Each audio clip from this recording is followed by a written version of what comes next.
The reality is that Texas, in most ways, is super free compared to other places, right? This is just some weird. It's just some weird fucking caveat to that. Who the fuck are you to tell me that I can't use a goddamn plant? That's the most insane thing ever. That is insane. You That's just federally popped legal. up here like I did. Yeah. One day, I was conscious. I don't know how I don't know how any of this works. I don't know what the fuck this is, and neither do you. And if you say you do, you're full of shit. Lying. So why? Who the fuck are you to tell me that I can't use a damn plant, dude? Who are you? Some other guy? Some other fucking man? Yeah. Like what?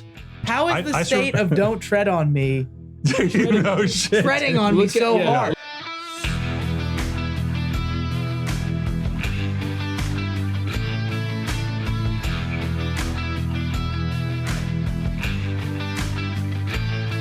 All right, it's another Texas Growers podcast. Today, our guests are true Texas entrepreneurs, and even though they may not grow plants, they are definitely growing a business, and we're going to dive into that. They are most known for starting the national clothing brand of Texas, Texas Hill Country Provisions. Not only do these guys want Texans to look good, but they also want you to feel good and trust them as your source for the cleanest, tastiest, and most effective legal cannabis products around. I have Madison, Wickham, and Chris Sica here today. And this has been a long time coming. You guys are probably familiar with some of the stuff that they do. You might be wearing some of it right now. But we're going to dive into that because there's a lot more than t-shirts going on these days, which is what lands them here on the Texas Growers podcast. So start off with each one of you. Just introduce yourself, give a background to the journey too, and we'll just go from there. Was the national brand of Texas a fun way of saying that Texas is its own country, basically? It was. I love that. You like that? Yeah, I love that. Let's just sneak that in, Lone Star can use it, so why not? I loved it. throw Yeah, in for and you we guys. really do think about it like we've been doing entrepreneurial things our entire careers, and we came together to work on this project during COVID, and from the very beginning, kind of pursued it with a different mentality and different motivations than we pursued the first leg of our entrepreneurial careers. And part of it was focusing hyper local and coming to the realization that one, Texas is this amazing place, and it's largely free. There's potentially some legislation that could threaten our freedoms, but that's neither here nor there at this point. And really just this realization that like Texas is big enough to where you could build a plenty big enough company without ever leaving the border, right?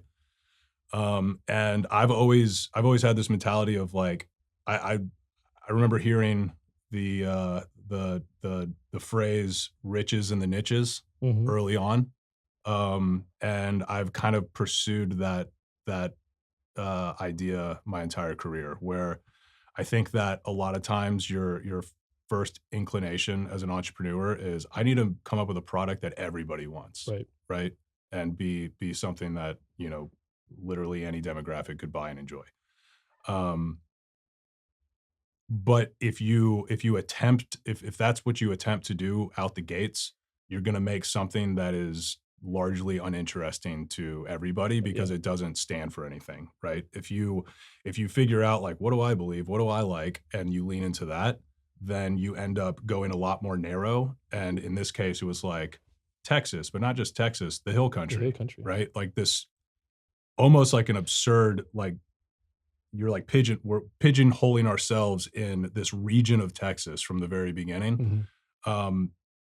But I think what is not as apparent is that one, it's a really good way to find other like-minded people that see the world the way you do and enjoy the things you're making because they're made with a lot of excitement and purpose, and they mean something, they say something, right? Totally. And then from there, you can infinitely kind of expand what you're doing, right? But starting with the niche, I think, is something that's maybe not necessarily intuitive, but I don't see any better way to do it. Yeah, especially in this. Like, even with this podcast, I've rebranded it back down to something that aims smaller and misses smaller so that it's a more impactful platform for those who do Right. And it's you not, know? you're not limiting yourself Yeah. by doing that. You're actually strengthening your position because you Totally. are going to attract people that really care about what you have to say because you're talking about very specific things. And the meta of what's happening is people start caring about you and your opinions, Yeah. and they want to hear from you. And you, as you grow and learn new things and discover new interests, like who knows how this whole thing morphs, right? Totally. But it's leaning into what interests you, and that's clearly where this podcast came from. Totally. Yeah. Well, you guys nailed it on the hill country side. And for, of course, starting with like the brand for clothing and stuff like that, moving into the gummies and stuff like that. But like I can tell the intention was always there. It was always, even, I mean, I followed you guys for the clothing way back when, like Yeah, before we I had any of connected. this. We were digital friends Yeah. from the early days. Yeah, and I then really, met this in is not person. product placement. I really do wear this stuff on a regular basis. I do push it, promote it. And people, like, I wear different shirts and people ask me like about it, or is that like a weed joke? Like the legalized bluebonnet picking and all that. It's funny because if you're from Texas, you get it. Like you don't pick bluebonnets. It's like, you know, it just, then you start these conversations of like-minded people, just like you said. And then it just goes from there. And it's so cool to see like the hats and stuff out. If I'm on the river, I'm down in Galveston, I'm down on the town, like you can see a guy from across the bar. You're like, I know that hat, I know that t-shirt, you know, that design. And it does this bring camaraderie, but it nails Texas. That's why I say the national clothing brand, because like, I think, you know, up there with the best of them. I think that the brand competes, especially on the clothing side. Nonetheless, these edibles and gummies that we're going to talk about. Well, So- much appreciated, man. It's been truly a labor of love for both of us from Yeah. the very beginning, and It shows. that was really the big realization. It's like figuring out how to build something that we genuinely deeply care about, where Yeah. we're excited to put the things out into the world, whether it's a piece of content or a product. We're like, basically, we only want to make things that when it's complete, we can stand back and be like, fuck yeah, I'm glad that exists. Yeah. So what roles do you guys both play in this? It's like, you know, what's your entrepreneurship journey and background? So I love talking about the niches have riches thing. I had a company in the past that I would say it probably, most of its success was because it was hyper local. Yep. And most of the value was the fact that the name of the company generated such strong SEO that like really big venture backed brands couldn't beat it. And so like I got a taste of that early on, which was like stay focused on.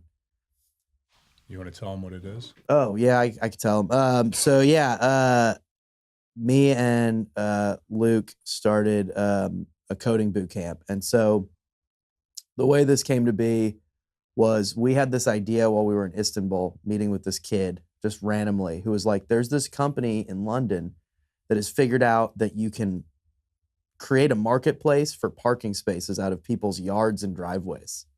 And we were like, damn, parking in Austin fucking sucks. So let's try to do that before they like bring it to the United States. And so we came back to the States and we hired all these little developers to try to build it. And they basically lied. And we didn't know what we were talking about. Like, yeah, build it in Python. That's like, I Googled what Python, I didn't know that. So we just totally shit the bed on that. But there was a point where we realized like we were going to have to build this ourselves. And then we started looking at these coding boot camps, and these coding boot camps were, you had to quit your job and it was like 30 grand. And it was mostly people that already had a ton of money and didn't really need to work for 3 months and had 30 grand to spend. And one thing that like I really like about Madison's approach to this company is build stuff that you would use and that you care about. And instead of worrying about like what has the biggest addressable market or what's gonna fucking have we'll talk about margins later. But what I realized growing up in the Virgin Islands was that the biggest difference between the people that ended up having a comfortable life and the people that didn't was an education. And the public schools in the Virgin Islands at the time when I was there, I don't know their state now, but they were for the most part, like not great. And I got to go to private school. My parents basically took care of that for me. And so we had this idea. It was like, well, what if we made a coding boot camp that was accessible to everybody, regardless of how much money they had and what kind of job they had to keep. So we made basically the night school of coding boot camps, and it was part-time, and it was, I think, $9,000 over the course of 9 months, instead of 30 grand for a quick plug. And then we figured out financing. We gave people terms, like all that shit. And it ended up being, I mean, it was fucking huge. It did really well. And it was called Austin Coding Academy. And There's so, SEO right there. and so here's where I got a little taste of getting a little bit too big for my britches was we're like, we're going to fucking expand this thing. We're going to go to every city in Texas. We're going to smash this shit, and then we're going to fucking sell it to private equity. So like I got the greed kind of like the greed bug. showed up, right? So we go launch in Houston. We're like, we're gonna call it Austin Coding Academy across the whole state, because if we sell it, like they're gonna care more about just one name, you know, whatever. We get to Houston and they're like, yeah, we don't really like Austin. And then we launched in Dallas and they were like, why is it called, like, we don't really care about, and then San Antonio was like, get the fuck out of here. And so then we were like, oh, well, we're gonna change the name. So then we called it Houston Coding Academy, San Antonio Coding Academy. It was a fucking nightmare. What really mattered was like our community, the people in Austin that we understood. There was a big wealth gap starting to happen because of tech. That's what we knew well. That's what we should have stuck with the whole time. But you ultimately circled back and did. And which we ultimately circled back and did, and then it fucking crushed. And so you asked, like, what are our roles? I learned finance at that place because I had several times where I'd look at the bank account and be like, oh, fuck, we're broke. And I never understood how people manage their cash as a business owner.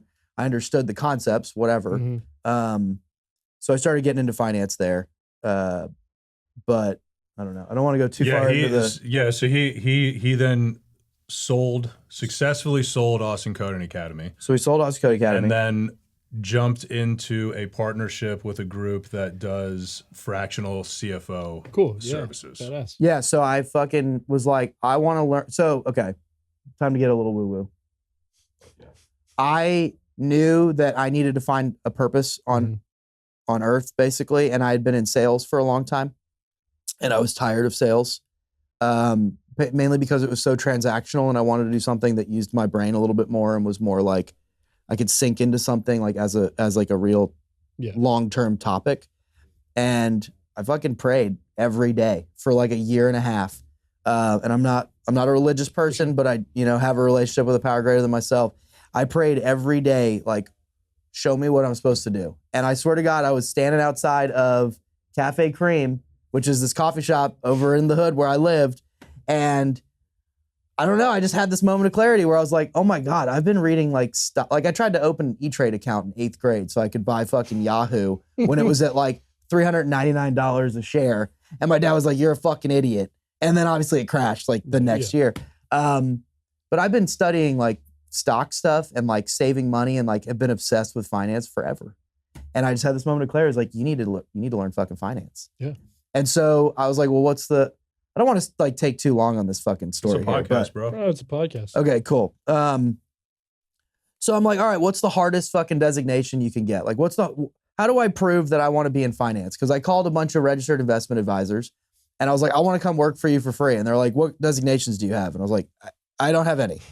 I sold this fucking company. What you like? That's the free part. And they're like, that doesn't matter. We don't care. I somehow got on a call with the guy that built the Austonian, that super tall building. And he's like, honestly, kid, you didn't go to a Target school. You didn't go to an iBank afterwards. You don't waste your time. And so then I was like, all right, I found this designation called the CFA, the Chartered Financial Analyst. It's like the hardest thing you can get in finance, apparently. And so I started studying for that. And then I reached out to the guy that runs the chapter in Austin. And I was 31 at the time or 30 at the time. And I said, I've been studying finance. I want to do finance stuff. I don't know where to start. I will literally work for free because I don't care about the money. I just want to learn and I'm obsessed with this shit. He's like, well, why don't you come be our intern? So I interned for them for a year at $15 an hour as a 30-year-old. Hey, that's a plus. And it was There you fucking great. All I did all day was just look at finance, build models, and talk with clients about their books. And it was amazing. Badass. Somebody's got to do it. And that's how we met, because my journey with business finance was a little different. And I got some very difficult lessons with my first business. And towards the tail end of the first business, Chris and I met through a mutual friend who I mentioned earlier that also does a podcast here. And he helped me a little bit, but it was kind of like beyond saving at that point. Man, we would meet for an hour a week, and it was difficult. For sure. This guy was so burnt out Dude. on that business that I'd like be like, well, this is what this looks like, and he's like, I just. If burnout is like a finite spectrum, I was at 100% burnout. Yeah, and it Madison credits me with being the first person that ever convinced him or taught him about margins, and specifically contribution margin. The significance of contribution margin and unit economics on a product. And so this guy had an amazing product market fit. It was starting to lose some of its luster because his passion had disappeared, but the economics of the products he was selling were garbage. There was no gross profit left to support any of the OpEx. And so it was just a sinking ship. It was just like, man, I don't know what to tell you. Just fucking fire everybody and outsource it, I guess. I don't know. Yeah. Yep.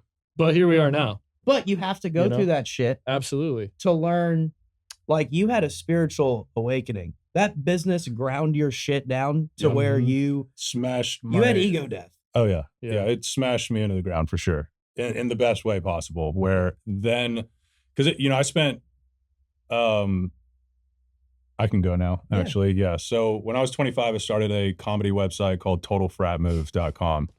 Which is pretty self-explanatory. Very aware of it. It was that. early internet content, meme type stuff as it was emerging, when the social media platforms were like, Twitter was just breaking out of like early adopter tech guys, and normal college kids were starting to use it. Sure. And then frats are in the headlines everywhere every day. It was 2010. Yeah. So Facebook was just starting to be a place that was beyond photos of friends and family. And it was even like pre-video, right? It's like we were doing articles. It was like our content strategy initially was one-liners that we posted on this feed on our website. That was the entire site initially. It was like, I did this, Total Frat Move, TFM. And then we pumped those out on Twitter and whatnot. And then it was just, like the internet was kind of a boring place. There wasn't a lot of stuff on it. There was like College Humor and E-Bombs World. Yeah. Anyone remembers that? Yeah. World, dude. And this is even like pre-Barstool, right? Like kind of in that realm. I'm pretty sure Barstool was around the same. They might have been like 2008, 2009. But Portnoy was like a decade ahead of me in terms of experience. And just absolutely. At one point, we were neck and neck with Barstool, which is insane to think. And they just fucking smoked us. And totally deserve all the success. Like that guy's an absolute genius. In the funniest way. But so it was this situation where we built a fucking massive audience, like millions of followers within the first, I think within the first 6 months, we had like 500,000 unique visitors a month going to our website, spending like an average of 8 minutes sitting on our website. And it was for more perspective on the time, our traffic breakdown in Google Analytics was 90% desktop, 10% mobile web initially. And then that completely flipped after a couple of years. So we were like right in the meaty part of this like content revolution that was happening, where previously entertainment media was created by the big studios. For sure. And then the internet democratized the ability to produce and distribute content, right? So we just fell into like the perfect spot for this concept. And we built a big old company, and it was like, for the first leg of it, it was the greatest thing ever. I had like absolute, complete professional satisfaction. It was like, we fucking did it. Like, this is it. We get to come in here and write frat jokes and hang out with our friends, and it's the greatest thing ever. And I'm 0% jealous of anybody else's situation. And then the a culmination of lots of naive, bad decision making, starting from 2010. I was 25. My partner Ryan was 25, and neither of us had any good sense of business finance. Like, we were both just creative guys with like big ideas, and I had enough technical know-how to execute things digitally. And so we executed a shitload of things, and too many things, and spread the business in so many different directions. And at one point we had 50 full-time employees. I'd raised probably close to $3 million from individual angel investors. And we just never were able to build we were never able to build a model that just fucking worked. And so then the second leg of the career was greatest professional situation ever to slow decline to worst case scenario, which is the whole thing just fucking implodes. Yeah. Right.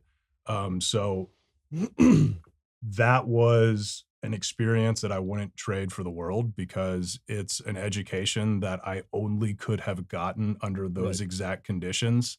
And in hindsight, has every bit to do with the success we're having now. Totally. Right? Like, we could never have built this company if I hadn't experienced those issues, and if Chris hadn't experienced, I mean, he got out of there with some level of financial success, but he's also I got my trauma in other ways. He's got old-fashioned way. Don't we all?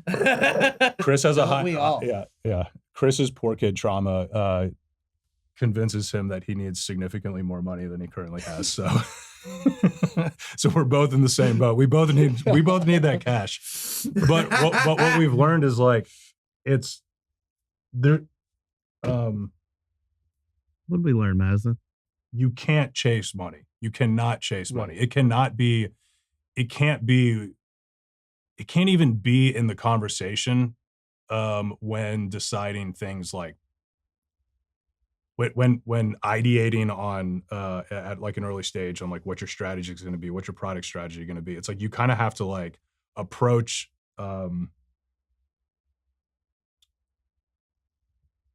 you gotta make things with a purpose, and you gotta make things that only you can make. And if you do that, though, it'll probably be financially successful. But if you chase money, you might get the money, but it's gonna be hollow and not at all satisfying. Dude, that's a concept that what's his name? Theo Vaughn talks about. He's like, he said something once. He was like, lean into the thing that makes you as uniquely you as possible. And he's a great example. And you'll be of gravy. He's like, nobody has. Be unapologetic. I mean, when we started growing hemp here, everybody was like, hey, that doesn't make money. Hey, that's stupid. Hey, that's fake weed. Hey, it's this, laughed us up and down the East and West Coast, right? Why did you do it? Because who else? MSOs, big pharma, black market. But like, coming back, like you own acreage, you grow on it. Yeah.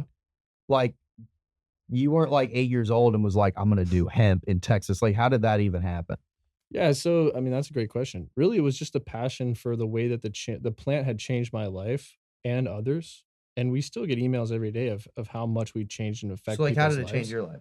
So I played professional ice hockey at a very high level when I was growing up. Yeah. Until I was 18. And I got. Did you watch a game last night? I did. Yeah. It sucks, but whatever. Whatever. You got to throw Canada a bone. They haven't had a Stanley Cup in a long time anymore. They're about to be the 51st state. So yeah, 51st state. Congrats. We're bringing it all back. Joke's on you guys. We let you win. So America won. Right. America won. Congrats. Thanks, guys. No, I played hockey. I got injured, got a lot of concussions. And I realized that, like, your brain's not like your shoulder or your hip where you can get it worked on and fix it and rehab it and stuff like that. It only gets so many fucking smacks. It only gets so many smacks. And I didn't want to forego going to college or having a successful life. So did you get actual like brain injuries, like TBIs or whatever? Absolutely. 100%. Wow. Yeah. How many? I think on record, I had about 6. So are you like in a situation where when you're like 40 or 50, you're going to start being mean? I'm already mean. Really? Yeah. Okay. Like fair. we can ask Julia for that. I already have a mean streak, but again, like the cannabis and the hemp products, I didn't try them until I was an adult, like So 21. what was your first time trying it? In my college apartment with a TFM flag behind me, flying amazing. proud. Yeah, it was just in my apartment. What I a tried. weird full circle. It is a full circle. It's crazy. Wait, so did someone bring some over or did you buy it yourself? No, my roommate had it. Well, so first I had tried like edibles, Okay. right? And so I tried edibles. I liked the way that was, but then I tried actually like actual flower, right? Cannabis. Yeah. And I like found the focus and the relief and everything that I was looking for that you would have to use like some Were you prescription. using or- medicines or prescriptions before No, I was very anti Okay. that. Like coming from hockey, like it's just like tough it out. You Yeah, know, yeah, like yeah. you got it. You know what I mean?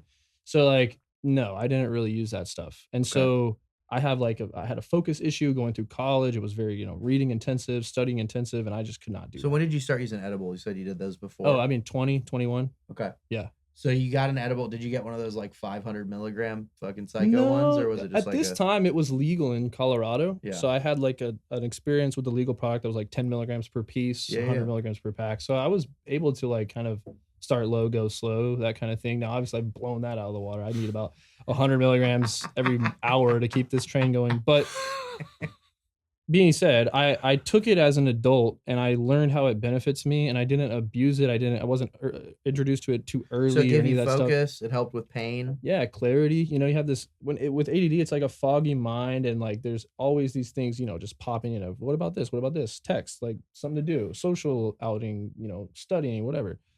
Whenever I was able to just like get a little bit of THC in my system and put it right behind my eyes, nothing else mattered but what was in front of me. Even to this day, working on these episodes, this podcast and stuff, I mean, I am dialed and I structure my schedule accordingly, but I use that to that advantage. Obviously, if it was a distractor or a So instead of demotivator, I using would like not use it. Adderall or something, you found that Absolutely. THC has helped. Yeah, it just helps the focus. And that's me personally. And plus headaches, pain, anger, anxiety, all those things come with like CTE, traumatic brain injuries and stuff like that. CTE, that's what it is. Yeah, that's the dangerous one. But Okay, I've so you're seen it- 21, you're smoking some bud with your buddy, Yeah, and what happens? didn't work the first time, right? Huh. Like, Okay.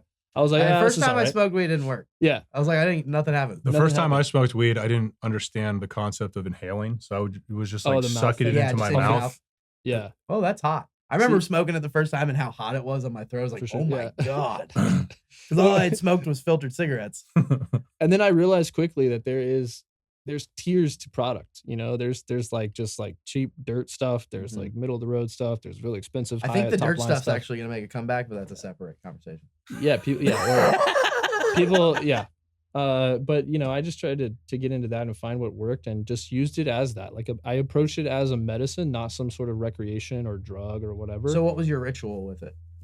I mean, smoke a little bit here and Like there. morning, night, before something? morning, noon, night, before, after something. Was it like instant? Like you once it worked, Yeah, you once were like, it worked, oh it shit, I'm gonna clicked. do this. Yeah, it was immediate. Like Yeah. once it worked and I was able to know what I was looking for, it was immediate. I mean, you couldn't pull me off of a book or a paper or Wow. something I was doing. Even now to this day with the business, like if I'm saying, hey, I'm gonna do this video, like Julian knows, okay, he's in the office doing that video until he's not, because it's just like it just puts me in that space. That doesn't mean that works that way for everyone. I'm Right. definitely well aware of that. But if it was a demotivator, I would have probably tried it and backed off. So you become basically a super user, right? A super, yeah. Oh, and absolutely. then you finish college, I guess. You said you started this when you were 24. Yep. Finish So college. you finish college and then there's like a 2-year gap. So like, how do you go from fucking college to owning a fucking grow?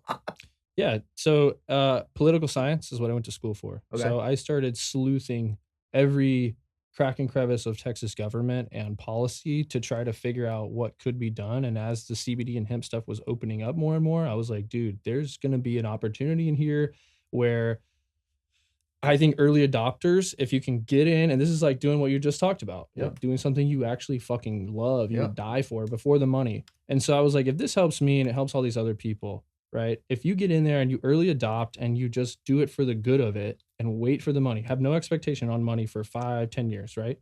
I think if you get in early, you can definitely see success, if not dominate, and get a piece of that pie. And so I just started like getting into the industry. I started seeing people that had brands locally and those trade shows are popping up for CBD and everything. So I just started getting into that niche and that culture. And I realized that these guys were not business people. They weren't politicians. They weren't lawyers. They were stoners, bro. Yeah, they were stoners or drug dealers that just went legal. Or drug dealers or people with money that think it's as easy as oil and gas or any of that shit, you know, and they could just throw money at a wall and then they'd be fine. Well, it wasn't that way. And then obviously as time goes on, people got weeded out. And that's actually how I met the grower that I'm partnered with, that we work together. We met because of a bad business deal that we were all kind of involved in. Oh, no shit. And so as the funnel kept going and people kept getting weeded out, we realized like, hey, we're still here. Yeah. Like, why don't we just take this IP between us and do it ourselves and own it and focus on it and just ride it out? And so, yeah, like, do we have non-smoking novelty products? Of course. But do we also have, oils and topicals and edibles and stuff for people to use for whatever medicinal purposes they want? Absolutely, we do.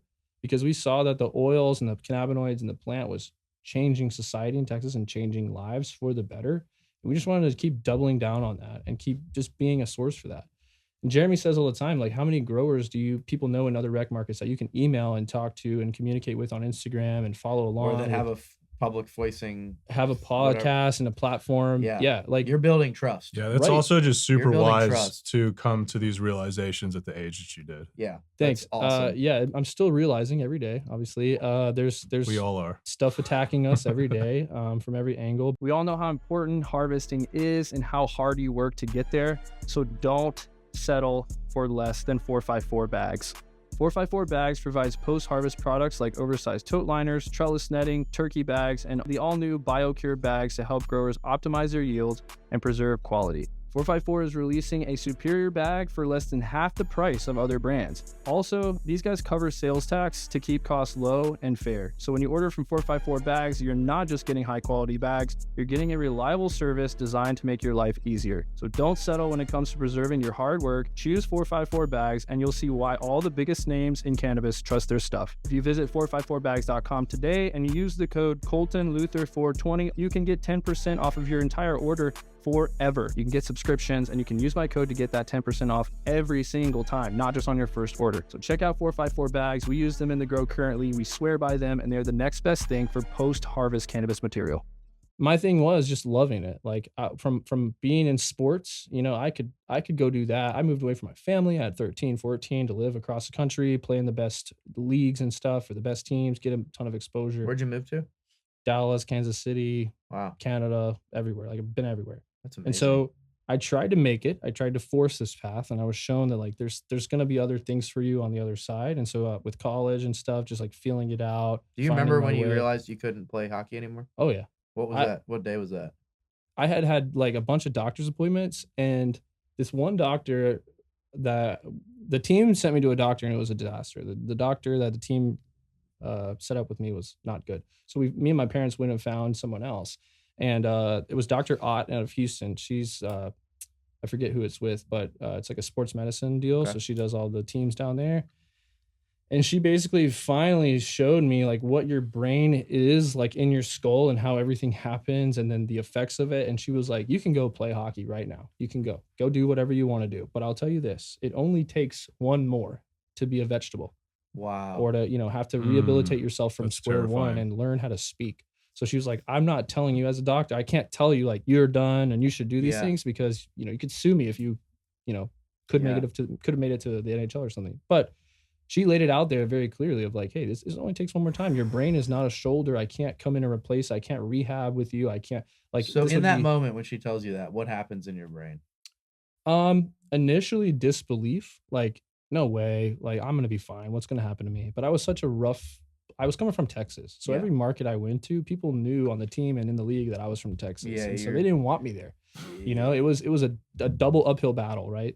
I had to stay extra hours at workout. I had to skate twice as much. I had yourself. They don't have ice in Texas. Yeah, it's so interesting because you had that experience at such a young age. It's like that was so formative. Yeah, I say that all the time. Where it's like you've gained wisdom younger than most people do. Absolutely. And I had to make the decision like to quit.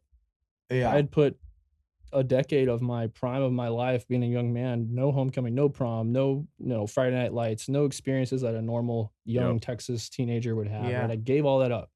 And that is really what I think led me to be able to make that decision of, hey, I'm going to call it. There's got to be something else. There's got to be somewhere else I can put the passion that I found for this sport, but into something else. And then at that time I was realizing being in college is costing me and my parents money every day that I show up to class. So I need to find out how to get the money roll started, you know, and fast. And so I didn't start directly into hemp. Like it wasn't like, oh, from college we started this business, now we're successful. In fact, what was your first business? The hemp business still struggles to this day, you know, because of regulation and you're a farmer, dude. Capacity. Yeah, you're a farmer. But so the reason I was asking you about your shit is like I am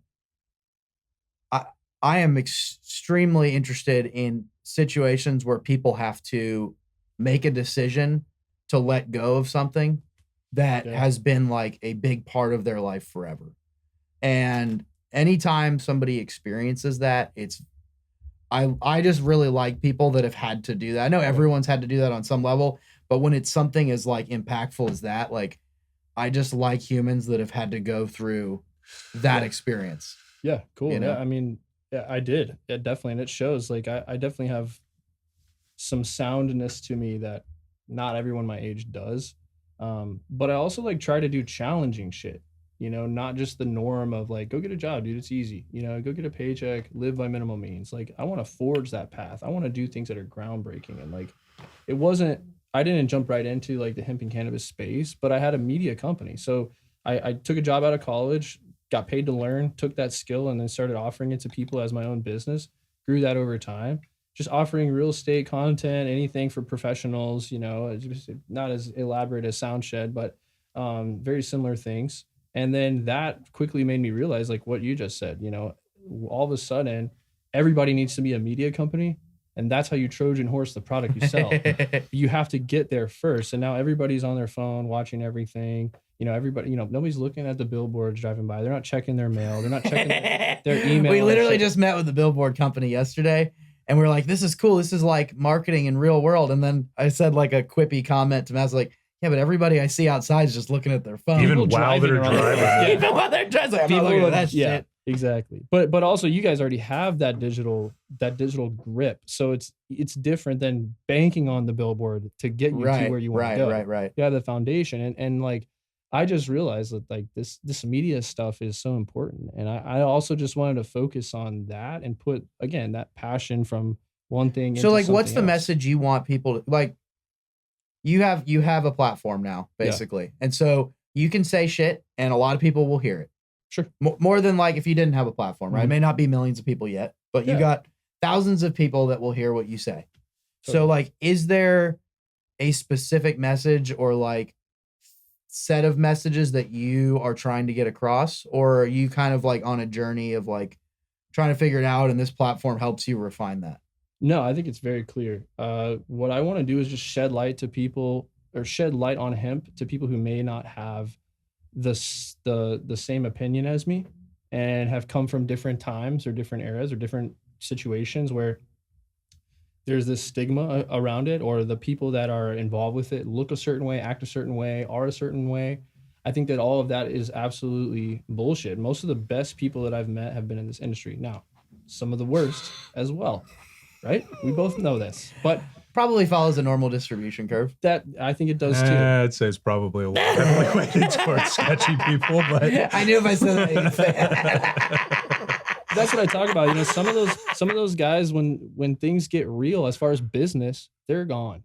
They're trappers. Right. They're old school. They don't understand. And so I just wanted to also like bring a light to who's actually doing it in Texas. I mean, look at you guys. You know, you guys are an exemplary example of. We are stand up citizens for sure. Just a concerned citizen. And you're capable of more than just banking on these THC gummies or whatever. And that's also what I wanted to show, because a lot of people in hemp and in cannabis here in Texas are farmers, are business people. They're not, you know, criminals. They're not cartel members. They're not trying to work the system. Well, the whole point of the Farm Bill was the Farm Bill is a gigantic federal bill that supports agriculture across the entire country. Absolutely. And the hemp provision was a tiny section of it that literally existed just to give all of these hardworking farmers an additional crop to grow. Absolutely. Right.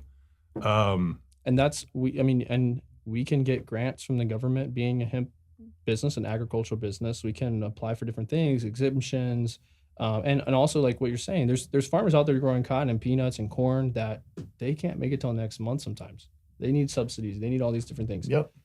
If you introduce hemp to them and you introduce this cash crop, that can change someone's life. It can change a farmer's life. And not only that, but the material, like he can grow his own materials. You can get that now processed, that industrial hemp process to grow materials that you will need for other crops and other farming. What's so interesting about you saying that is one of the things that we've found doing the retail cannabis is that box sitting next to a register in these little mom and pops general stores and whatnot can pay the rent, which is outrageous. It can pay the rent for the store. Yes. And it takes up, if you have all three flavors, it takes up 1 square foot. Yeah. Yep. That's insane, dude. And I think it's probably a good idea to explain why we would even consider making cannabis products in the first place, right? Because it is weird. Like it's a departure from everything I've done. I've done media and apparel. Like those are the spaces, and they're the media part can be controversial depending on the content of the media. Actually, the apparel can too. Everything was abrasive and controversial in my first company, but they're pretty like tame industries, right?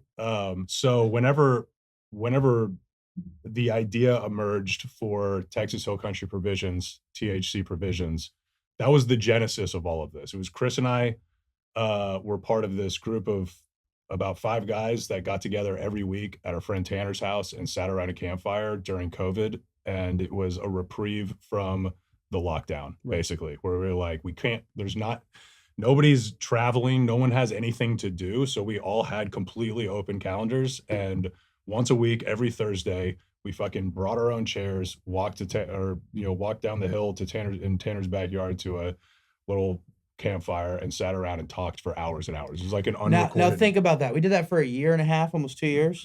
Think about now, like I can't get my 4 friends to hang out one night a month. No, and everyone's got shit to do. It was like this. I refer to it as an emergent phenomenon, only possible due to the exact conditions of COVID. And then as soon as everything opened back up, it was absolutely impossible to do it. So it was this crazy opportunity where 5 grown-ass men could sit around a campfire and just talk with no distractions for hours and hours and hours. And it was at a very like transitionary period for Chris and I career-wise. And so we were constantly getting this dose of the hill country, right? Sitting under the stars around a campfire, having these great cathartic conversations. It was basically unintentional group therapy. And then Tanner would like bring elk meat or boar that he had just hunted, fucking like, cook and it over on the thing.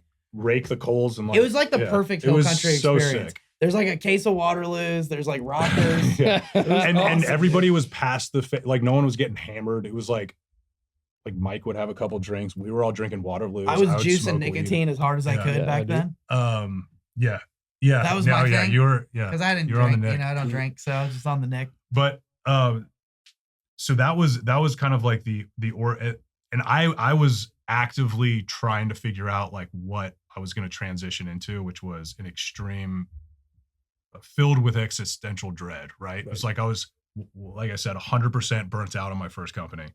There was no path in my mind that was like a long-term path with it. So I was like, well, I have to figure out something else. And I'm a designer by like hands-on skills and like a web guy. And so I knew enough. I learned a whole lot about the apparel world and e-commerce and all of that with my first business. So I was like, well, I know I could create an apparel brand.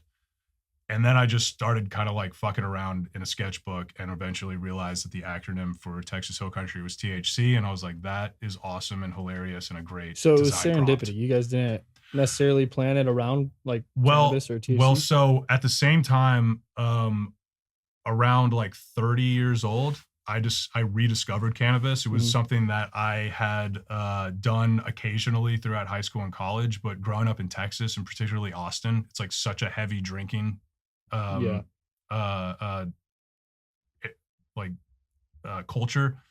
I think because of UT and the crazy frat parties and whatnot that happened there, which obviously inspired the first business. Of course. that me and all my friends just drank like fishes, and we were actually like anti-cigarettes, anti-drugs for the most part. It was like a competition to see who could drink the most every night. So I was just getting blackout all the time from like 14 to 19, 20. Jeez. And different type of brain damage that I was doing to myself. For sure. But then, and anytime I used cannabis back in the day, it would always make me paranoid. Yep. Because it's just a fucking reflection, right? It's like you're fucking living wrong, right? And so anyway, for whatever reason, I rediscovered it as like a 30-year-old man. And I'd already like way slowed down on drinking. But it was still like the thing where it's like, if I'm social, I'm going to get some drinks or whatever. But cannabis then quickly became the thing that I preferred to alcohol. And to the point now where it's like, I don't say that I don't drink, but I almost never want to drink. So I just don't, Totally. right? I will. Wine's enjoyable sometimes or whatever, but like, I just think it's such an inferior substance. So I'd had this experience with cannabis. I was utilizing it to manage my anxieties and as a creative tool. And so locking into this idea, I was like, oh shit, like I think this is a fun, unique design prompt for an apparel brand. But I also know that an apparel brand is a great way to establish a brand. And then if we can establish a strong Texas brand with pro cannabis undertones, then maybe there's some things we could do in the actual cannabis space. Amen. That was like before I knew anything about the actual cannabis space. And I was thinking like, well, yeah, eventually on a long enough timeline, Texas will be legal. And for the meantime, we're gonna build an apparel business. So that's what I like set out to do. And as soon as I like actually had something, then I was like, Chris, please help me with the finances. And we formed a partnership. And so the plan the whole time through was to eventually figure out cannabis products. And it just happened a lot sooner than we anticipated because of the hemp situation.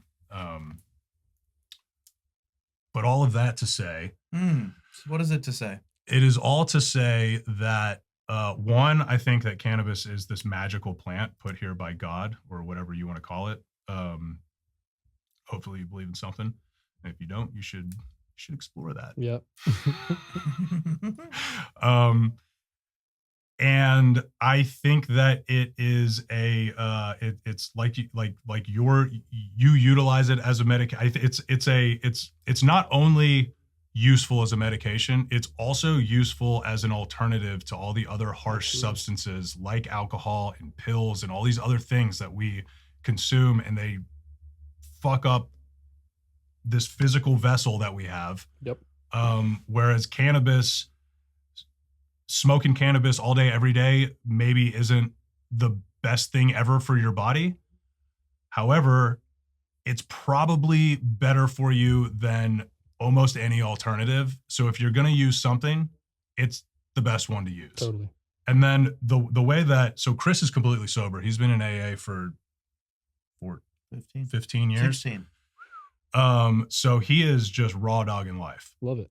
And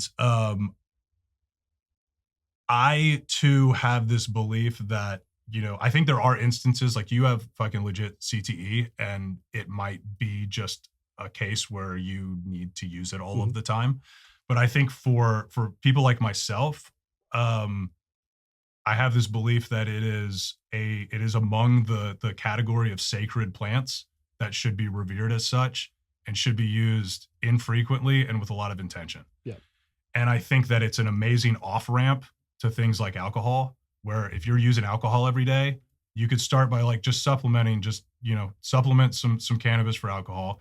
And then eventually maybe it's like pretty much no alcohol, all cannabis, but maybe you're using cannabis too much, but then it's a much easier substance to taper down. Yeah. It's in my experience, a lot less addicting.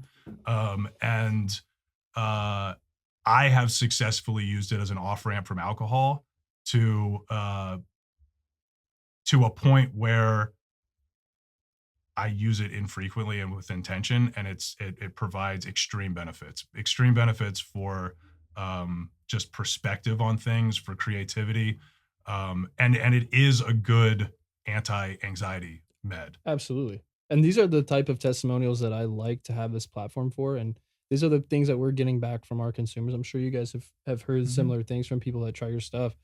But like, I love that it's that way for someone and that you can make this whatever you need it to be with your intentions. And so some people do need that constant access, but it's only if you can hack it. It's, you know, there's everyone's different. Everybody needs to Everybody's figure out what's different. right for them. And the where this has all led me personally is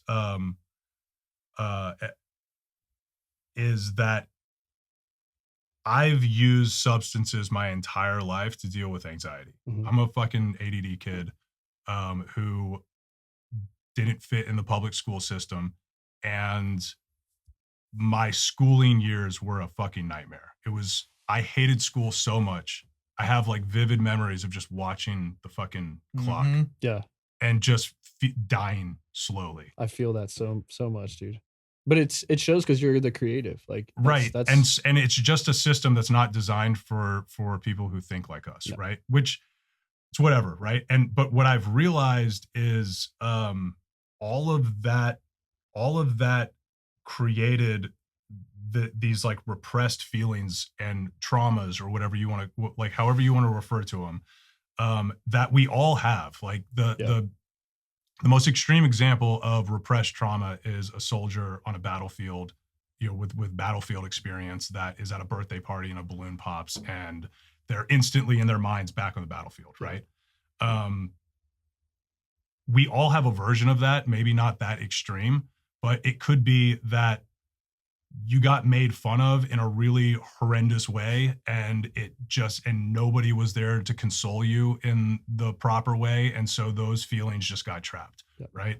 And so I realized I've been self-medicating at a young age with alcohol, and then even transitioning to cannabis, I'm still self-medicating, trying to cover up this anxiety from these repressed feelings. And in the last year or so, I have discovered just regular old therapy, and holy shit, dude, that's the best of all the drugs that I've found.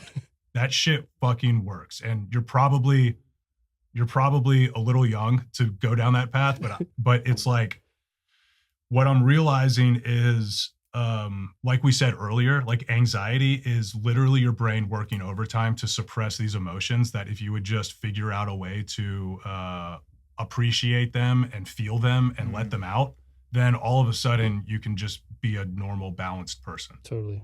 I think about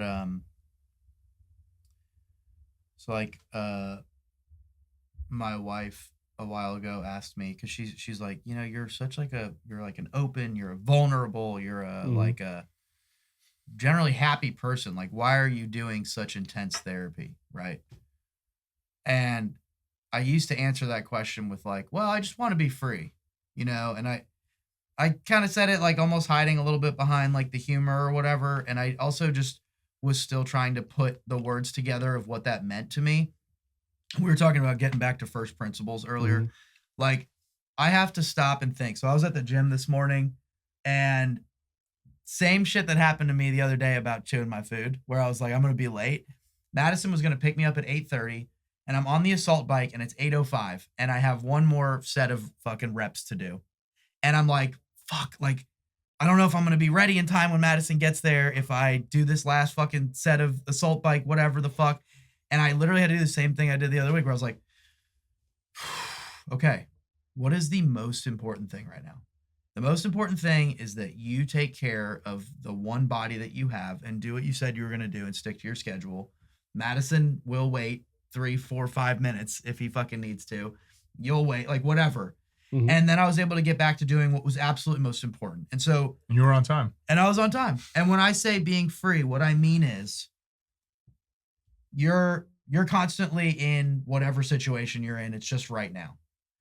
Are you responding how you know you would like to be responding to the current stimuli and things that are occurring? Damn. Or are you not? Right. And if you're not, then you're not really free. And my goal for the rest of my life is to be able to respond in time, whatever time this is, how I would like to, based on what my intuition tells me is the right thing to do. And I spent fucking decades not speaking, not voicing my opinion, not saying no to things that I should have said no to, saying yes to stuff I shouldn't have said yes to. And it's bullshit and I'm fucking done with it. And like the reason that I love the podcast we're doing, the reason I'm on here today is because like, we're not going to get into it today, but like if anybody should be trapped and not free based on stuff that happened to them, it's me.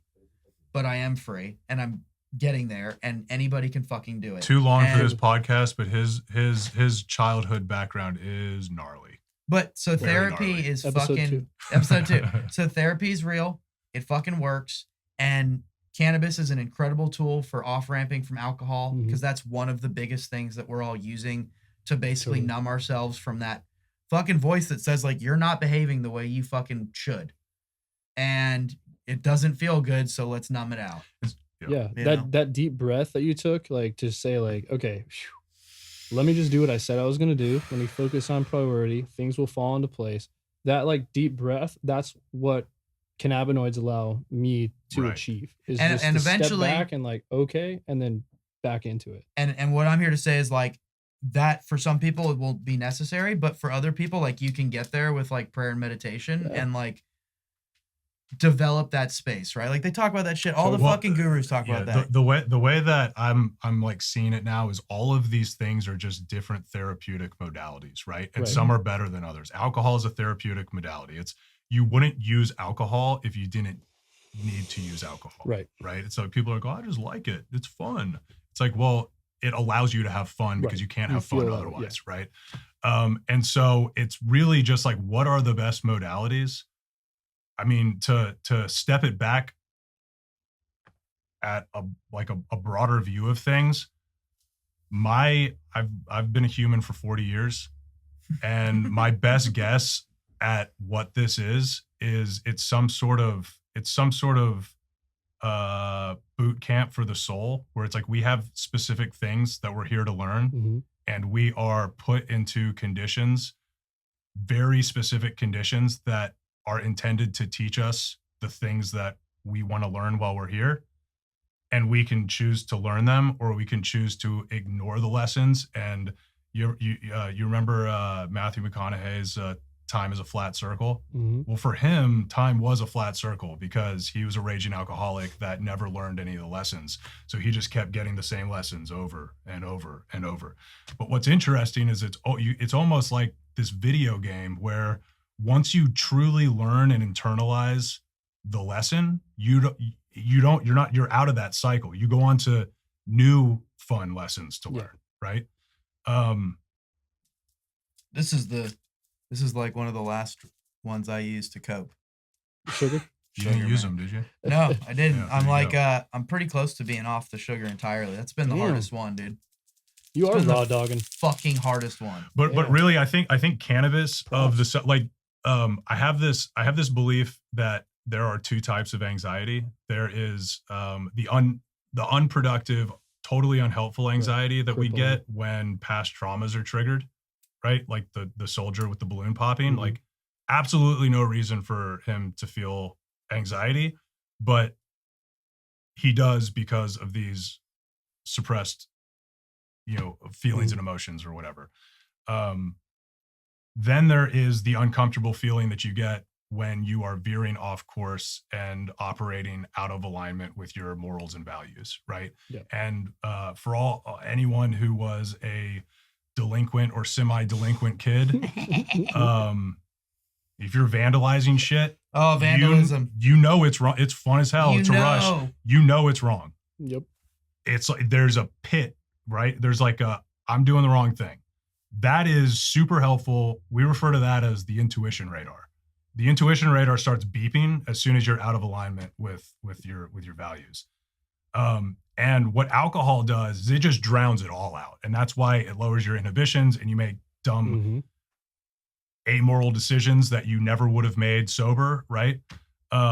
What's interesting about cannabis is it can reduce the sting of trauma-induced anxiety without killing your intuition radar. Yep. And that's kind of magic. And to some extent, without killing you.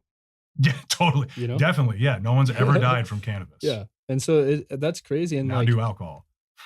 I feel like cannabis products get such a bad end of the stick and stigma behind it. And yet the things that alcohol that we know Yeah. it can do to you, that's available widely everywhere. Tobacco, same thing. They have to put a warning on it that says, hey, this could kill you if you buy it and use it. Like the labels And in it's- Europe, dude, yeah, where and it's it's the lungs flying. and shit. Yeah. Yeah, and it flies. Nobody cares, right? But like, so why does Because of hemp or addiction. cannabis necessarily have to be treated like it's this insane radioactive substance that needs to be kept under lock Well, and it's all key it in a all vault? comes down to economics. Like everybody knows Always. now, alcohol sales are down. Down, yeah. And they're down because people are taking edibles, smoking a J, or they're Mushrooms. drinking a THC beverage, or they're using mushrooms. Because alcohol is so expensive in terms of the consequences the next day. And even that night, like whatever, Yeah, or day, even or whatever. monetarily, yeah, it's absolutely. It's so much higher that I think regulatory capture is required in order Yeah. for that thing Yeah. to continue to be It's a racket. owning the market share It's a that it racket. owns. And it's losing market share quickly.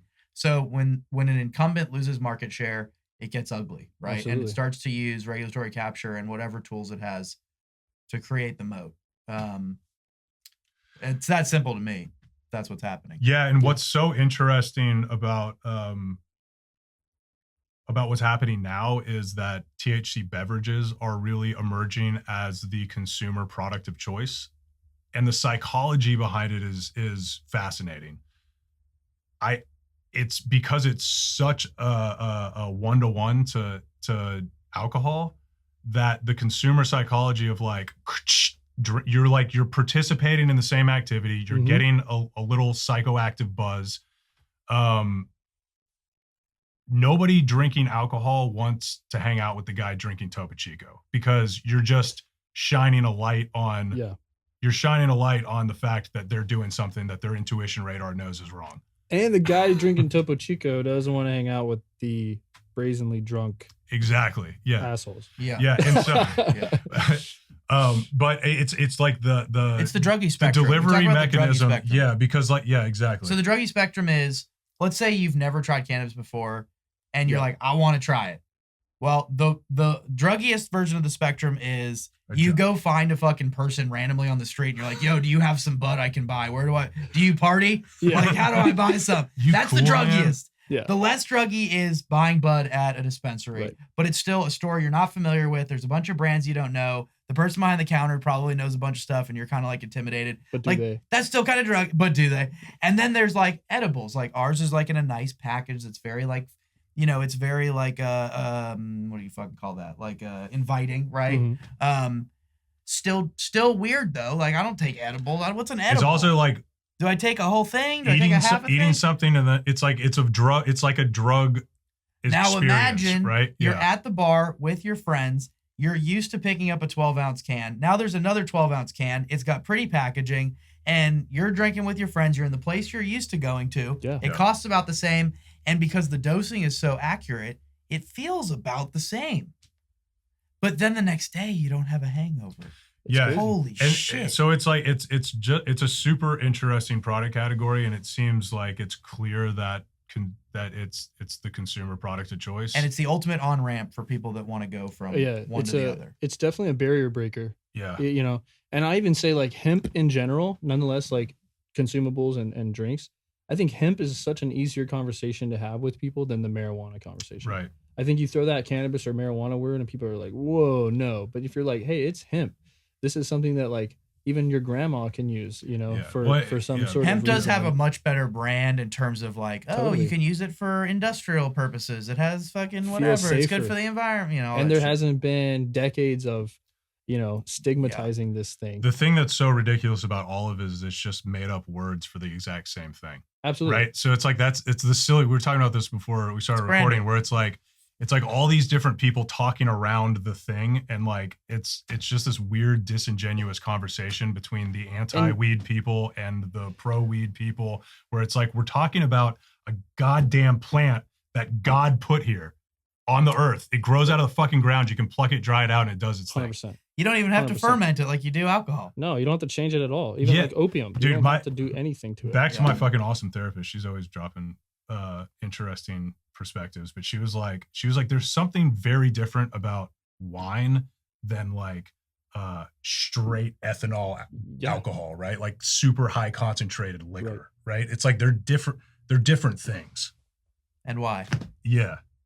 Yeah, it's interesting. And why? Well, the craziest part too is a lot of this stuff you say they're talking around the same thing, but the people who can make the most of who can help make the most effective legislation, regulation, rules, laws, everything around this are a lot of the people that I know that are licensed, growing hemp, cultivating the plant, they're hands-on. We understand the cannabinoid and chemical makeup of the plant from every single stage all the way through. Mm-hmm. I can tell you every delta. Yeah, you're an actual expert. Right. As far as experts And go. even I don't believe in beyond me, experts, but we you're have, basically one. yeah, even beyond me, I know people that are college educated, they have master's degrees in this, right?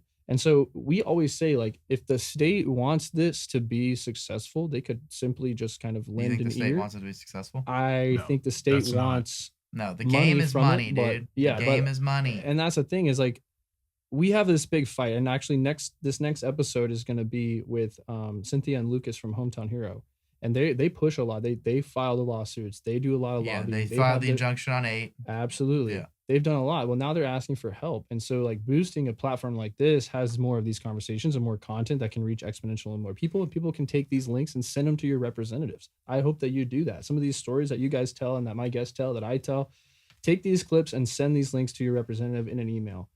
Send them directly. Let these voices be heard, because I think that this is just a money grab, the current situation. I think hemp wins. It has so much capability to help. Who do you think's trying to society. grab the money? I can Dan Patrick for sure.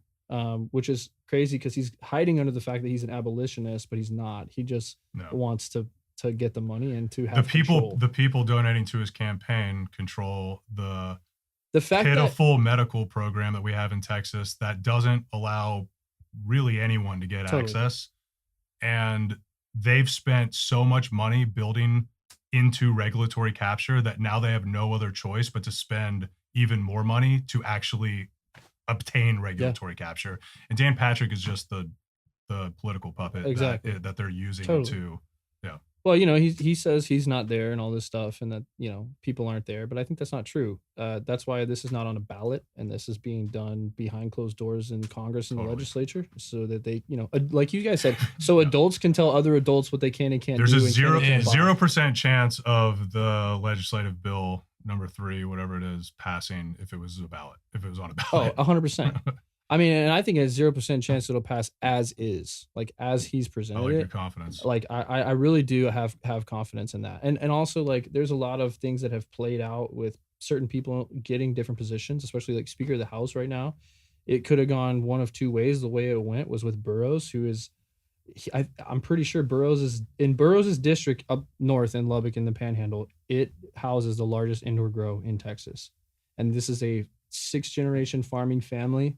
Which one is it? Caprock Family Farms. So Yeah. Caprock is based where Burroughs' Right. And district Perry. is. That's they And came by Perry's? us. And Perry, Oh, the shit. author of SB3. We've met the Caprock people. They're awesome. They're awesome, dude. I love those people, and that's what I'm saying. Like, I don't know where they get water to grow shit up in Yeah. Lubbock. But I don't. in big tank, they got big tanks inside. That's why. But I love those people, and those are the people who I want to give a platform to. I had Zach on here, but these are the people who are true farmers. They know what they're doing. They can control this, and They were really good to us when we talked to them, and like very Yeah. hospitable. And which is they how it had a should rep be. who drove all the way down to meet with us and educate us on Yeah. some of the. Who's the son of Probably Zach. Yeah, Zach. Yeah, but Yep. they're great people, and there's many of these operations all over Texas. And I've learned that people in government and our representatives. I went to my own rep's office. Like, he's friends with my parents and my family, really close. He had no idea I was doing what I was doing. Yeah. And not like in a bad way. He's like, "What? You're growing?" He was like, "Wow, I actually didn't even know that was that prominent." And I'm like, "There's like, Almost hundreds of no one licenses. knows what's going on. Yeah, well, no yeah, one knows it's what's like going this on, is man. our job, and we still are like. It took us years to wrap our heads around Yeah. it. If you're a senator or a representative, like you're gonna vote on like a million things every session. It's like 100%. you don't know shit. Yeah, I always say that I know 100%. more about cannabis than I care to know. I Absolutely. enjoy it. It's a great product. Absolutely. I'm not one to like nerd out on those kind of things. It's like, is it clean? Give it to me, Yeah. right? But we've had to like dive down this crazy rabbit hole, and it's kind of wild to get on the other side of it and be like, oh, the only way to actually really it's so confusing. The only way to understand what's going on is to like do what we've all done. Totally. Yeah. Whether you use cannabis for pleasure, relaxation, or just relief, Hotbox by Charlotte Welch has you covered. You always want to keep a lit kit handy, and when the moment strikes, Hotbox will be there, and Hotbox will keep your essentials safe and organized. They are made from 40% recycled plastic by veterans right here in the United States. It's not only durable, it's also eco-friendly. The Hotbox offers people a discreet, fashionable way to carry cannabis. It is smush-proof, smell-proof, waterproof, burn-proof, and idiot-proof. Visit charlottewelch.co or find them on Amazon and get your perfect match to elevate your life and style with Charlotte Welch's Hotbox. I have some right here in studio with me today. They are an amazing accessory to hold your joints and your lighter. Check them out on Amazon or charlottewelch.co. It's Hotbox. Yeah, and it keeps getting deeper. They attack it every session. They've attacked it for a decade, and we keep fighting on and keep pushing forward. There's activists out there like Hometown and the Texas Hemp Business Council and stuff that help. But obviously too, it's like having a platform, showing growers and people who have a brand and a business out here, because they're going to monopolize and give this stuff to one guy with 70% of the market, right? Who can pay the $500,000. Foregoing all the other money. A lot of jobs go away. A lot of jobs. So you're attacking all these Texans, their health, their jobs, the economy. Well, and you think about like that's crazy. How do you get that? I want to know, besides money, because I know that's probably all it takes. But how do you get an entire Senate committee to do your bidding and just ram things through? I think it's as simple as money. It's as simple as money. Think but about that's DC. crazy. So there are certain tech companies that have multiple lobbyists per representative. Per representative. Yeah, that's insane. Can you imagine if you had 4 people that were all like going after each representative? Yeah, that's how you do it. And the thing is that Texas is, I think, the 10th biggest economy by GDP in the world. In the world. So it's probably worth it because the hemp market is $10+ billion right now. Absolutely. If you can put, I don't know how many representatives there are in Texas, but if you can put a person on each one of them, call that a couple $1 million in payroll for 2 years of work. It's a fucking great return. Absolutely. The problem with that is, in my opinion, if you really believe in the American dream, it's the most anti-American thing you can do is to create regulatory capture. I think that is wholly un-American and anti-patriotic. Amen. Yep. It's crazy. But, it's just a fight that we all knew was coming. It's no secret. You're not going to get access to operate with hemp or cannabis in one of the largest economies in the world without people working against you or coming after you. Yeah. And we know Or in any space ever. Yeah, in any space ever. Yeah, any industry. Because this is one of the tools for, capitalism that exists. Right? So. Yeah, I mean, we know that this is not going to be easy, but also like platforming the stories is super important to me because one of my things now is like, I'll be damned if we're not at least seen and heard, like I want you to look me in the eye and with a stroke of a pen, fucking take my business away. Yeah. I want you to have to do that. And I want you to have to do it for your own constituents too. These people are in your district, that's a family business that hires multiple people and puts a lot of revenue out there for other dispensaries and smoke shops in that area. Lubbock has had many decriminalization pushes. A lot of major cities have had decrim happen. Yeah, it's worked for what, 4 or 5 cities now? Yeah. Is Bastrop one of them? Didn't they pass? No, but I've also seen that DPS under 4 ounces is going to like let you go. Basically just walk. Yeah. Yeah. Which is crazy. And so things change, but everybody talks in a circle around the same thing. But the people I think that have the most knowledge, that have the most say so, obviously get drowned out because they don't have the money. Farmers don't have the money. Us growers and brands, a lot of them, we don't have this multi-state money that we have all these markets. We care about Austin. We care about Texas. I don't care what Louisiana's doing. I care about Texas. Tale's old as time, right? Money talks. Money talks. Yeah, and we're getting there. But I think we obviously are on the chopping block. I think we're gonna have a longer fight to get to the point where we do have the lobby money, because this is, flat out the farm and growing it does $500,000 a year. Easy. And that's capped at capacity that we can't get to a demand that's there waiting for our product. We just can't. We don't have the size, we don't have the facility. In order to do that, we'd have to take on money and get paid. Oh yeah. When I was selling books in Iowa, I was talking to farmers every day, right? Yeah. And I drive around the country just selling books to these farmers. And they told me, 15, 20 years ago, 200-300 acres, you could make a good living. At the time that I was there, which was like 2007 or something like that, you needed like 5,000 acres to even compete in corn and soy. Yeah. Otherwise, you were basically fucked. And there was these big farms that were just gobbling these little guys up, right? But that is how capitalism works. If you take capitalism to its furthest extreme as a laissez-faire state, which we're not, but if you do, eventually it's the paperclip machine. Like eventually one thing is going to eat all of the things. That's how that works. And so you do have to have intervention if you want to prevent that. The problem is that the people that run that mechanism are also people, and they need things too. So it's really tricky, right? The thing that it comes like the bottom line for me is like, look, I am a responsible man with a family and a business. Who the fuck are you to tell me that I can't use a goddamn plant? That's the most insane thing ever. That is insane. You That's just federally popped legal. up here like I did. Yeah. One day I was conscious. I don't know how any of this works. I don't know what the fuck this is, and neither do you. And if you say you do, you're full of shit. Lying. So why? Who the fuck are you to tell me that I can't use a damn plant? A federally legal plant, by the way. And What's the nine and the THCs they're regardless, banning it's is like, federally But like legal. the federal legal is just other people too. it's just other That's what people. I- but It's that's just all like it's all like, what the fuck, dude? Who are you? Some other guy? Some other fucking man? Yeah. Like what?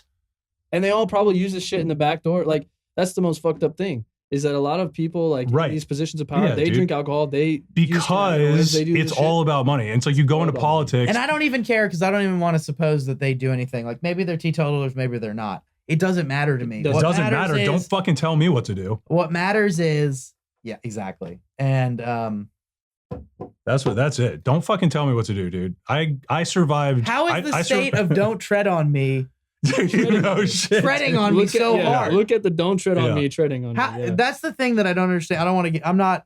I don't even know what party I'm registered to anymore. But I don't understand different. how the party that's in power is somehow got the branding of the party of freedom, but they're taking away I mean, freedoms. I don't get it. The reality is that Texas, in most ways, is super free compared to other Others, yeah. places, right? This is just some weird. It's just some weird fucking caveat to that. Well, Well, you got to look at nationwide, too. Also, abortion. You got to look at, but you got to look at that's also, a bummer. these guys have this front row seat to places and states trying to legalize and having a fucked up time. I Yeah. mean, fucked up. Right. The state and the government, the politicians aren't getting their money. The companies aren't making money. It's a fucking disaster. It's flooding into the black market, which one of our neighbors, Oklahoma, actually does that to us. And it's crazy. There's unsolicited legal labor going on, the Chinese, the Bulgarians. There's so many fucking things going on in different markets that people aren't aware of. But if you're Texas and you look at that, obviously I would be concerned too. I wouldn't Right. be trying to ban things, rule with an iron fist, make things. Anytime you absolute. outlaw stuff, you push to the black market. That is just how Absolutely, it works. dude, you're right. That $8 billion at $10 million, It's not going away. it's not going away. It's No. just going somewhere. Well, else. so It's a blank check. I think I agree with you. I think it's unlikely that the bill passes as is. As is, I yeah. do think that there's a chance that it does. Yeah. I think the likely scenario is that there are probably going to be lots of amendments proposed. And my suspicion is that the liquor lobby is going to propose an amendment to say, all right, guys, don't worry. We'll control this dangerous substance like we do with alcohol. Yep. And then we're going to continue on, but our means of distribution are going to be liquor stores and Yep. bars. And it might even get so narrowly focused to only beverages, Yep. which I'd rather have that than nothing. But Yeah. if you think about like the money game, it's like, unless the compassionate use program is being funded by like the larger medical machine, the larger pharmaceutical machine, which it very well could be, probably is. It is. Yeah, cool. That's concerning because that's probably the most powerful, or definitely one of the most powerful lobbies in all of the United States. Yeah. But fortunately, Texans like to drink, and the powers that control alcohol have got their fucking hands super tightly wrapped around that. So alcohol is already completely regulatory captured. It's like a mob-based system where it's like, you pay me, we sell your product. It's like, it's just every step of the way you're fucking giving stacks of cash to people, right? And they have it such that Tito's vodka is an anomaly. They escaped. He was just a wild ass Texas businessman that said fuck you to everybody. That's my interpretation of it. But he somehow was able to remain independent and build the largest spirit brand in the world without ever bowing down to the big guys that control liquor or ever selling to the big conglomerates. But in Texas, liquor has a ton of clout and a ton of power, and they are currently making a lot of money on THC beverages. Absolutely. And so there's a whole aisle in Total Wine that is just THC and beverages. A lot of it's courtesy of some other people that we both know. Yeah, which is crazy. The last person on earth I want to have any hand in this, but that's okay. And I know what you're saying. It doesn't even fucking matter because it's like the chickens come home to roost, as they say, right? Always. So if you're doing something without pure intentions, it's have fun while the fun's lasting, but it's going to be darkness in the future. And so, regardless, I think that the liquor lobby is powerful enough and have such a strong financial interest in it, and beyond their financial interest in making money off of it, they have a financial interest in it not destroying their main business, that there's no scenario where these big liquor companies aren't able to sell this stuff. I don't think. I think that would be, it's just too much power to push against. Yeah. And I don't think the compassionate use program has that kind of power. Well, the teacup, you're giving your name and information to a random doctor who has virtually no qualification and no knowledge of cannabis at all. You give your name and information to them. You can do that on a computer. You don't actually have to be seen. You don't have to be, no verification. No verification. I have seen medical marijuana doctors out signing people up on kiosks at strip clubs, nightclubs, cannabis events, underground illicit events, you name it. Yeah. And so which again, it has nothing to do with public safety. It has nothing to do with any of the things that they say. It's 100% who gets to make money. It's just a form of customer acquisition. That's if you literally read SB3, it's cringy because it's very obvious that that's what it is, including they're making criminal penalty for people who are going to sell THC products, like of any level. It's absolutely insane. So obviously it's about control. Now coming up, I know for a fact that over time, hemp, whether it stays here or not, is going to get some sort of regulation. And I'm a realist. A lot of people in the industry are like, man, you want regulation? Fuck you. They're going to take a mile if you give them an inch and all this stuff. Well, that's probably true. But at the end of the day, like, I would be a fool to believe that they will let this be open, wide open, no age gate, whatever, low licensing fee, barrier to entry. Yeah, raise the licensing fee so Dishes has more raid people, increase the age limit. But the thing is there's a difference between regulations and regulatory capture. Regulations are totally essential. Otherwise, bad actors will use capitalism evilly. Exactly. In an evil way. I just want to regulate the playing field a little bit because there are standards that growers, but from just a public safety and a human safety issue, there are things that us growers do need to do, and there's a standard that we all need to be at to be able to grow and operate and be licensed. But I don't believe in complete capture of the entire system. And we want age gate. Like I don't know anybody in the cannabis industry that's like, no, I want 14-year-old high schoolers to be able to buy my shit. Yeah, that's ridiculous. And so I am able to concede in the alcohol takeover because you already have these entities that are already 21. It's more just like whatever. All right, if that's what allows us to continue to get the product out there, and honestly, having it right next to alcohol helps us accomplish our goal of getting people to consider supplementing or switching. Right. So and we're getting the.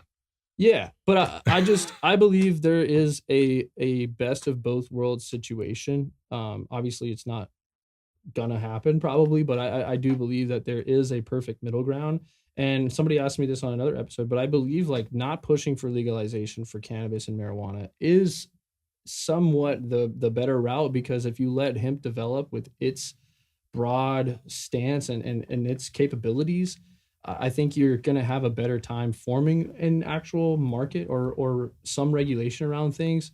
But I think like people that go and, you know, march on the Capitol and like push for people to be out of prison and all this stuff, like I don't completely agree with that. And I get ripped up and down on the internet for saying these things. But like, obviously, I believe if you had a gram in your cup holder and you got pulled over for speeding, you shouldn't go rot in jail. But a lot of times too, there's other things that happen in a marijuana offense.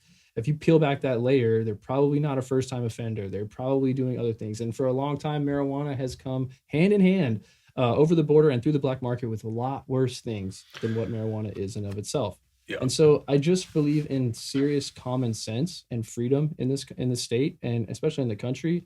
And that would be my perfect situation. It's just, yeah, like let hemp expand into this medical and recreational type of situation where we're not banned, we're not regulated to death. We have certain standards that the government wants us to uphold, which by the way, we all do third-party testing right now. The TCAP program does not have to do that.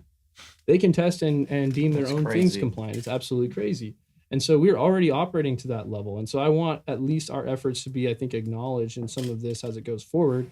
Whether this bill makes it through the exact way it's written or not, I just feel like this is just 2 steps backwards for the state. You're missing a lot of money. You're right. The money that you're getting is only short-term money to me. The donations right now to your organizations and to politicians is short-term money for what it could be. And obviously, but it keeps you elected. It keeps you elected, and you can't go off that. I'm not here saying that like I'm just hoping and praying for this perfect thing, because I'm definitely active and I definitely do my part to try to get a platform together like this, but also show up and say my piece. But you know, I see what I agree. I do agree with what you say and where you guys think it's going to go. I hope that it doesn't, but obviously we're prepared. But yeah, the beverage thing is crazy.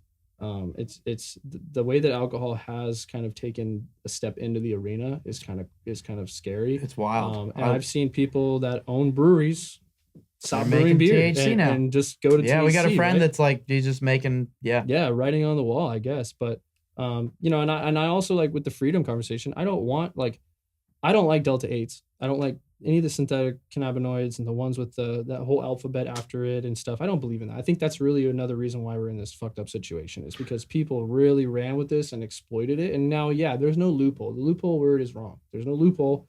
It's just interpreting the law the way that it's written. People that say loophole obviously haven't written it. If they believed there was a loophole, they believed they could get us all, we'd all be tied up in court, but we're not. Right. So that's why they're trying to change this all fundamentally. But you know, I do believe that there is definitely going to be some serious changes to hemp very soon, no matter what. And all we can do is just keep fighting for it.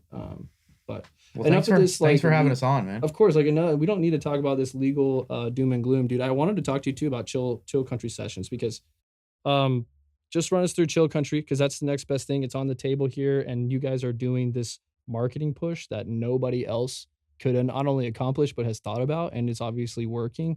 So just highlight Chill Country quickly on the way out. Yeah, I mean, it really just emerged as, like I said, it was part of the plan the whole time to make actual packaged cannabis products, and it took us a long time to figure out how to do that the right way. It's the brand name is a play on a phrase that was used on one of the original shirt designs that I made whenever I was working on the Apparel. Texas Chill Country was one of the 3 shirt designs that we rolled out initially. And so we've had that name Chill Country kind of sitting there waiting to be used. And as we started to understand the path to make real legit cannabis products in Texas, we were like, well, that's the perfect name. We got the name. And the artwork on the front of the package was actually the base artwork was from a t-shirt design as well that I did. And so we've taken the approach of making edibles in the cleanest possible way that we can figure out how to make them, right? So it's all organic ingredients. We're using real non-converted cannabinoids. We're using a spectrum of cannabinoids to create different strains. Mm-hmm. And our newest gummies are using a plant-based encapsulation process to make them fast-acting. So similar to the experience of drinking a beverage. And our strategy from we kind of have treated it the same way as the apparel from a sales standpoint, where it's e-commerce and wholesale. And then Chris has a deep background in sales prior to his last business.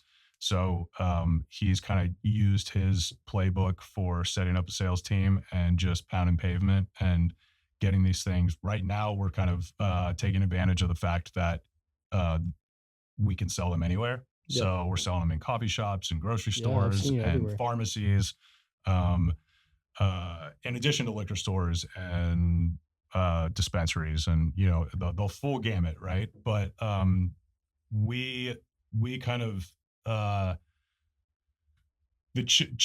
we take the approach of like we're first and foremost building a brand, and then the cannabis products are an extension of that brand, but there's also other things that extend from that brand, like content. And so we have we do a lot of really cool things to support to work with and support up and coming musicians in Texas. We have a series called Chill Country Sessions that has grown in popularity over the last year since we launched it almost exactly a year ago. And that's now been not only a clever way to get our name out there and build the brand, but also is proving to be extremely helpful for these artists that are trying to figure out how to do something with their careers, how to make their careers work. And we've had several artists that, as a direct result of a video that they've recorded with us, fall into some pretty significant opportunities. Dude, everybody's looking for a platform these days. So giving that again with like no expectation and putting that out there, there's a lot of gummies on the shelf, you know? So you got to be different, maybe in your formulation, but then definitely in your marketing. Well, and Definitely the thing that people mistake, like everybody's looking at everybody else trying to figure out what to make. And we spend almost no time looking at anybody else. Like I fucking designed most of the artwork on that package. Chad on our team, who runs product development for the apparel, designed the rest of it. So like literally every piece of design work that you've ever seen from our company is either me with my hands or Chad with his hands, or like us fucking with each other's stuff, right? So that is, there's a quality to that is impossible to achieve by outsourcing, right? We genuinely want to make the sickest packaging possible. Because it's like if you contract it out to somebody, you're a checklist. Just because you put country in the name doesn't mean it's going to be good. Totally true. Just because you put something in the name doesn't guarantee like success, anybody can, you know. And I've come to realize in my 15-year career that as soon as you do something that works and people think is cool, it gets knocked off 100 times. And so I've concluded that you just have to be endlessly creative forever. So that's what we're doing. We've got all sorts of crazy shit that we're working on. We've got some South by Southwest. If you're going to be up here for South by Southwest, we've got some pretty sweet events. We actually, the main event we're doing is headlined by Nether Hour. Love it. And then Louisiana Surf Department. Give them a listen. All right. Most people, they're new. They're fucking awesome. LSD, Louisiana Surf Department, and Jackson Hatch are going to be headlining our event at Armadillo Den. And it's going to be a crawfish boil on the last Sunday of South by. And then we've got some other stuff in the works too during South by. But dude, well, you can catch these guys online at thcprovisions.com.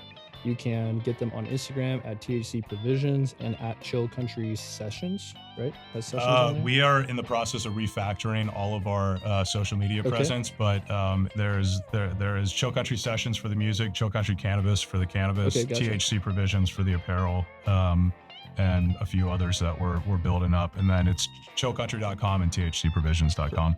Yeah, I will link all of that below if you guys want to get some gear, try the gummies, or go just watch some content, consume, find a new local Texas artist that's literally on the breaking point coming through their studio. It's an old train station. It's a super badass spot. I've been there plenty of times. Gonna go back, obviously. But yeah, if you guys are interested in anything that we said today, please subscribe to this channel. We have so much more in store. In fact, our next episode is going to be jam-packed with more legislative updates. But we have a serious lineup for this season. So definitely subscribe. Comment below if you're interested in trying some of these products you see here on the table, or if you have a question about anything that we discussed. We'd love to hear from you. This platform does not continue without your engagement and without everyone buying in. So we appreciate that. Once again, we are coming to you here from the heart of Texas at Soundshed Studios. Make sure you guys check them out. But we will see you guys on the next one. So thank you guys for coming in. Thanks. Let's go. It's awesome.